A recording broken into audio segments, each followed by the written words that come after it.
Okay, so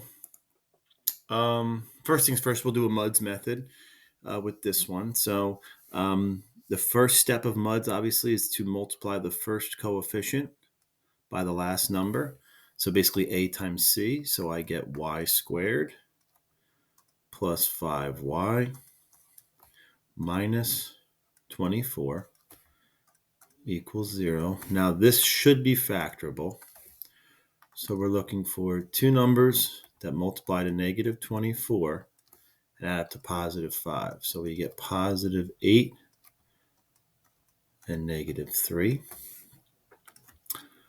From there, I'm going to take both numbers in my factors and divide by the original coefficient that I multiplied by. So divide by 12 here.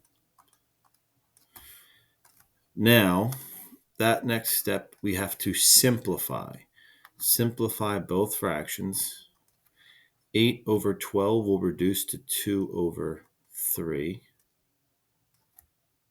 Divided by 4, both of them. Y minus 1 over 4.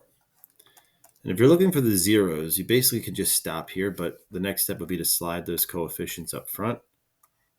I'm sorry, those denominators up front. So this would be 3y plus 2, 4y minus 1. And then to find each of the answers, you would set each factor equal to 0, but you'll just get the opposite of each of these numbers. So your answers are going to be 1/4 and negative 2/3.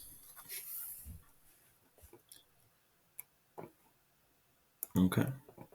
Question like, we'll do this one first. No, we'll go back to this one. Question like this. The only way to solve anything involving factors like this is to make sure it's equal to 0. So the first step we have to take is we have to FOIL this thing out, get all the terms on the one side, and then we should be able to factor the new trinomial once we're able to subtract 3 from that side. So if I FOIL this, I get c squared plus 6c plus 8c, that's plus 14c plus 42 equals 3. Oh, sorry, 48, my bad.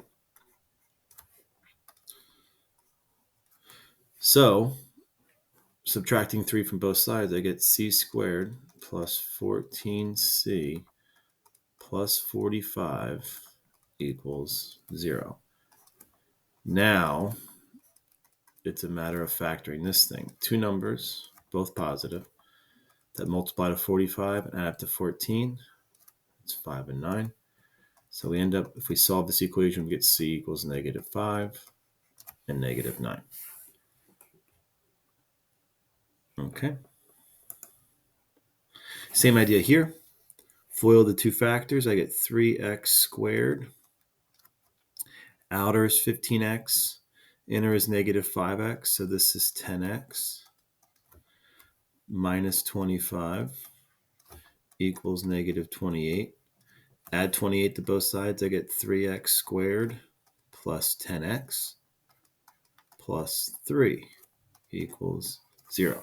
Now we can apply the MUDSS method to this one. Multiplying, I get x squared plus 10x plus 9 equals 0. Factor this. I get x plus 9, x plus 1. From here, we divide by the original coefficient we multiplied by. Reduce both fractions. This is x plus 3, x plus 1/3. And you could keep going, slide the denominator up, or you can stop here and say, well, the answer must be x equals negative 3 and negative 1/3.